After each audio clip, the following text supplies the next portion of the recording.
ஒரு நாள் முழுக்க உட்காந்து மேட்ச் பார்த்த காலம்லாம் உண்டு. One day matches. இப்போ ஒன் டே மேட்சஸை காப்பாற்ற கிரிக்கெட் போர்டே போராடு. 2020 வந்துடுறானுங்க. 2020 வந்த புதுசில் அந்த 3 மணி நேரம் உட்காந்து முழுசாக மேட்செல்லாம் நம்மளாம் பார்த்தோம். அதுக்கப்புறமா நம்ம ஆடுறப்ப மட்டும் பார்ப்போம். இந்தியா வர்சஸ் பாகிஸ்தான் நடந்தால் இந்தியா விளையாடுறது மட்டும் பார்க்க ஆரம்பிச்சாங்க. பேட்டிங் தான் எங்களுக்கு பிடிக்கும் அப்படின்னு சொல்லிட்டு. அதுக்கப்புறம் பார்த்தாங்க ஹைலைட்ஸை மட்டும் பார்த்தா போதும். ஏன்னா 6 பாலுக்கு எனக்கு 6 6 வேணும். இப்போ ஒரு ஓவருக்கு ஒரு 6 அடிச்சது ஒரு காலத்தில் ஓஹோன்றது. 2020 வந்தப்போ ஆகா எவ்வளோ ஃபாஸ்ட்டாக இருக்குது இந்த மேட்ச், ஒரு ஃபுட்பால் மேட்சை போல் 3 மணி நேரத்திலே முடிகிறது அப்படின்னாங்க. அதுக்கடுத்து என்ன கட்டம் வந்துச்சு, ஹைலைட்ஸை மட்டும் பார்த்தான். இப்போ அவனுங்களுக்கே ஓடிடியில் தெரிஞ்சு போச்சு, இவன் 15 நிமிஷம் ஹைலைட்ஸை கூட பார்க்க மாட்டேங்கிறான் அப்படின்ட்டு 15 மினிட்ஸ் ஹைலைட்ஸ்னு ஒன்று போடுறான், 7 மினிட்ஸ் ஹைலைட்ஸ்னு போடுறான், விராட் கோலி அடித்ததை பற்றி மட்டும் போடுறான், பெஸ்ட் மூமெண்ட்ஸ்னு ஒன்று போடுறான். என்ன வேணுமோ பார்த்துக்க, 1 நிமிஷம் 2 நிமிஷம். ரீல்ஸ் எல்லாம் 90 செகண்ட் இருந்தது, 60 செகண்ட் ஆயிடுச்சு. அதையும் 10 செகண்ட் தான் பார்க்குறாங்க, அவ்வளோதான். அப்போ இவங்ககிட்ட உட்காந்துக்கிட்டு நீங்கள் விழாவாரியெல்லாம் பேச முடியாது. பேசும் முறையை, சொல் அடுக்குகளை மாற்ற பழகுங்கள். எதை சொல்ல வருகிறீர்களோ அதை சொல்லுங்கள். நம்ம ஆளுகிட்ட எதை சொல்ல வரோமோ அதை தவிர மீது எல்லாத்தையும் சொல்கிறது. ஒரு மாலுக்கு கிளம்பி போய் எந்த பொருளை வாங்கணுமோ அந்த பொருளை வாங்காமல் மற்ற பொருள்லாம் வாங்கிட்டு வாங்க வேண்டிய பொருளுக்கு காசு இல்லாமல் ஐயையா அடுத்த தடவை பார்த்துக்கலான்னு திரும்பி வர்ற கூட்டம் நம்ம கூட்டம். நம்ம கம்யூனிகேஷனில் இதான் ப்ராப்ளம். நம்முடைய பேச்சு வழக்கும் இதான் பிரச்சனை. பிள்ளைகள்கிட்ட நான்லாம் அந்த காலத்தில் என்ன பண்ணீங்க புரியலையே, திருவள்ளூர் கலெக்டராக இருந்தீங்களா, உங்கள் நாஸ்டாலஜிகள் இங்கே ஒர்க் அவுட் ஆகவே போகிறதுக்கு. அப்போ பிள்ளைகளிடம் பேசும் முறைகளை மாற்றிக்கொள்ளுங்கள்.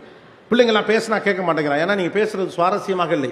கூகுளை விட, சாட் ஜிபிடியை விட, அவர்கள் சந்திக்கக்கூடிய பேச்சாளர்களை விட, டிவியில் பார்க்கக்கூடிய முகங்களை விட வீட்டுக்குள் ஒரு நல்ல பேச்சு இருக்கணும். அப்போ நான் என்ன பேச்சாளர் இல்லை, ஜென்யூனாக பேசுங்க, இமோஷன்ஸாக பேசுங்க. பிள்ளைகளோடு முதல் உரையாடலை தொடங்குங்கள். வேலை சார்ந்த பேச்சுகளை குறைத்து கொண்டு அன்பு சார்ந்த இமோஷனல் எம்பத்தி ரிலேட்டடாக பேசுங்க. நம்முடைய வீடுகளை கவனித்து பார்த்தீங்கன்னா பேச்சே கிடையாது. ஆக்சுவலாக வீடுகளுக்குள் நடக்கக்கூடிய பேச்சுக்கெல்லாம் வேலை சார்ந்த பேச்சுக்களாகத்தான் இருக்குது. கணவன் மனைவிக்கு இடையிலே காதல் சார்ந்த பேச்சுக்கெல்லாம் குறைஞ்சு போய் ரொம்ப வருஷமாச்சு. இஎம்ஐ கட்டியாச்சா, சொந்தக்காரங்க கல்யாணத்துக்கு போனால் எவ்வளோ மொய் எழுதணும், அவங்க நமக்கு எவ்வளோ எழுதுனாங்க, நோட்டை எடுத்து பாரு, அந்த வீணா போனவன் எதுக்கு பத்திரிக்கை வச்சான், நம்ம போனால் முதல் வருஷம் நம்மளை உட்கார வைப்பானா, அவன் நம்மளை அசிங்கப்படுத்தவனாச்சே, அவன் குழந்தையா கல்யாணத்துக்கு நான் ஏன் போகணும், என் குழந்தையா கல்யாணம்னா பரவாயில்ல, உன் தம்பி வந்தானா திருட்டு பைய, உங்கள் தம்பி மாதிரி ஒன்று என் தம்பி கிடையாது, உங்கள் தங்கச்சி வந்தானா சொம்ப தூக்கிட்டு போகிறா. எல்லாமே வேலை சார்ந்த பேச்சு தான். யாருமே சுவாரஸ்யமாக பேசிக்கல. நம்முடைய வீடுகள் வேலை சார்ந்த பேச்சுகளே பேசிக்கிட்டு இருக்கு. நீங்கள் மாறி இருக்கிறத கவனிச்சிருக்கீங்களா? நீங்களே மாறிட்டீங்க. அப்போ பிள்ளைகிடம் அதான் பேச்சு.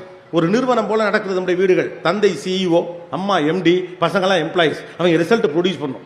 2 இட்லி எடுத்து வாயில் வைக்கிறதுக்குள்ள 70 மார்க் எடுத்துட்ட, இட்லி தான் கேடு. 70 மார்க்குக்கு இட்லிக்கு என்ன சம்மந்தம் இருக்கு? அவன் திங்கிறது வயிற்றுக்கு. அப்போ பிள்ளைகள் ரிசல்ட் ப்ரொடியூஸ் பண்ணக்கூடிய ப்ரொடக்டிவான ஆட்களாக மட்டும் பார்க்கப்படுகிறார்கள். ஏற்கனவே இந்த உலகம் எல்லாரும் என்னவா மாற்றி வச்சிருக்கு, நீ ப்ரொடக்டிவாரு, சம்பாரி, வேலைக்கு போன்னு சொல்லிக்கிட்டு இருக்கு. எம்பத்தியை யார் சொல்லித் தருவார்கள்? இனிமேல் கருவிகள் செய்ய முடியாத விஷயத்தை செய்கிறவன் தான் வெற்றியாளன். அவ்வளவுதான். One line direction. கருவியால் எம்பத்தியை உருவாக்க முடியாது. கருவிகிட்ட கிரியேட்டிவ்